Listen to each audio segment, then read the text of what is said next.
Folks, Dave McPherson from the Capital Sports Bar on 6300 Lady M Road in Halifax. I'm here today with my good friend Jeff Bonang. And you're going to be able to see Jeff Bonang live at the Capitol on this Friday, the 14th, I want to say, between 7:30 and 11:30. And I thought you guys should all kind of get to know Jeff, because a lot of folks don't know his whole story and don't know what he's capable of, and I kind of do, and I think you should too. So Jeff, you need to introduce yourself a little bit. How long have you been doing this for? I've been doing this since I was pushing 30, when I was at the height of my self-destructiveness. The guitar seemed to be about 5 years ago then? Good remedy. Yeah, 5 years ago. Yeah, I aged really poorly during those years. I have definitely.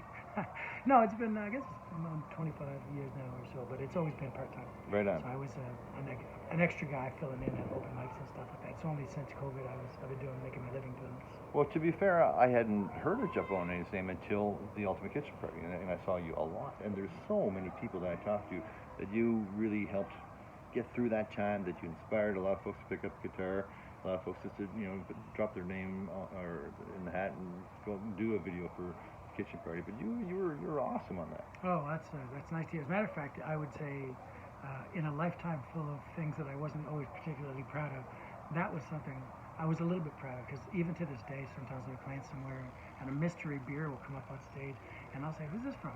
And I'll see a hand fly up, and I'll say, "Thanks for getting me through COVID." And my answer to that is, "Thanks for getting me through COVID," because if I hadn't had that outlet, I would have lost my marbles. But that was my motivation to do it. But I didn't expect to have so many people say, that this meant something to them. So I couldn't be happier. And now I'm no longer bartending, which means I'm going to live longer. True.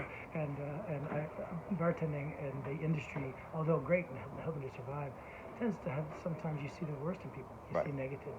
But since COVID, I've been seeing the better in people, and what's more, I've just met so many great people. That sounds flowery, but one right after another, I'm surprised at how many people come out of the woodwork.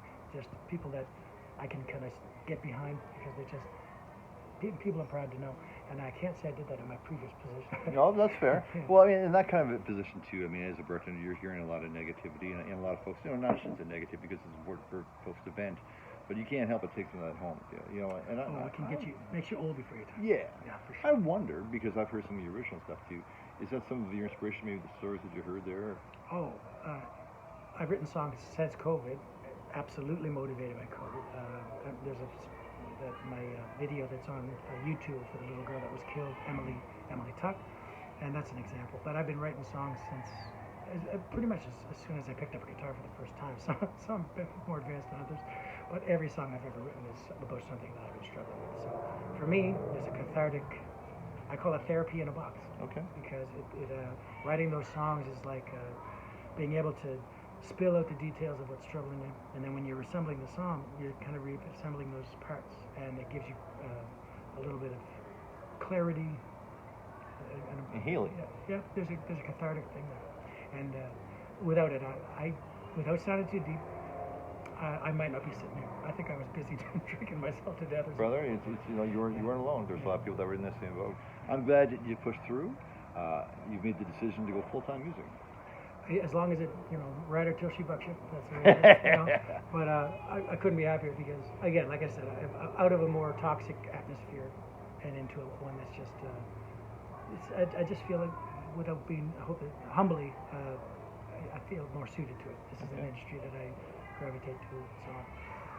So for folks that haven't seen Jeff before, now I may be embellishing a little bit, but I don't think I'm too far off. You have a repertoire of somewhere around 500 songs. Am I wrong? My last count was somewhere between 700 and 1,000. There are varying degrees of preparedness.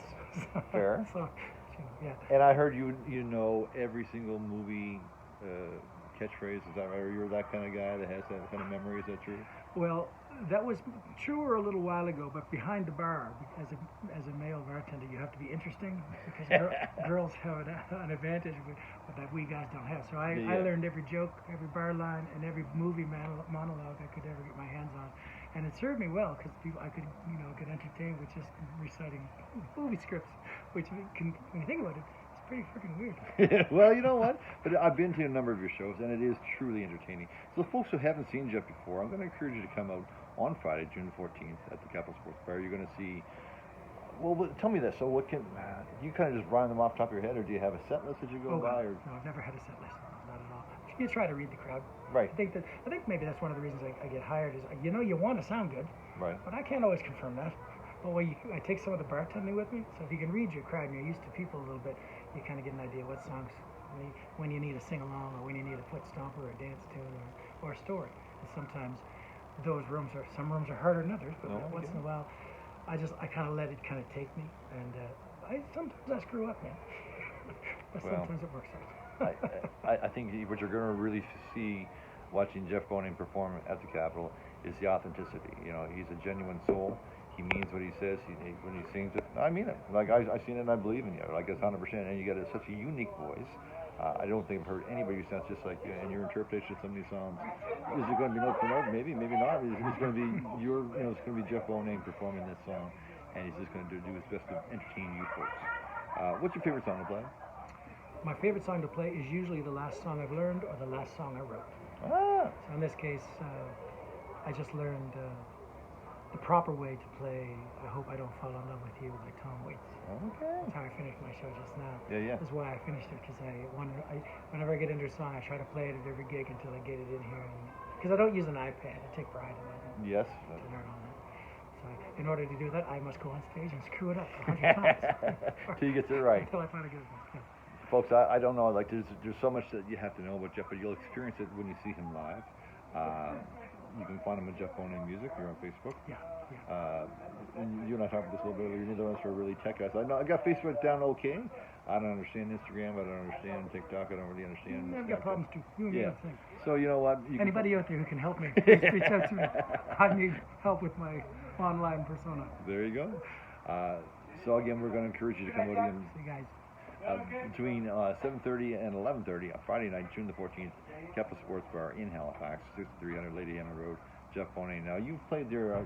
I thought it was your first time there. I didn't realize you played there before. Yeah, a handful of times. Okay, we're glad to have him back. It's under the first time under the new management. Let's put it that way. So I'm all about first at the Capitol Sports Bar.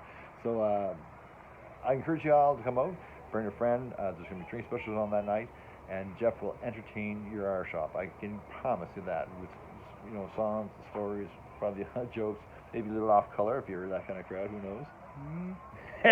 It's been known to happen. You should have your own podcast or radio show. I think you're suited to this. Used to do that for a living. Anyhow, at the end of the day. Really? I didn't know that. We're excited to have him there. Again, this Friday night, June the 14th, Jeff Bonang.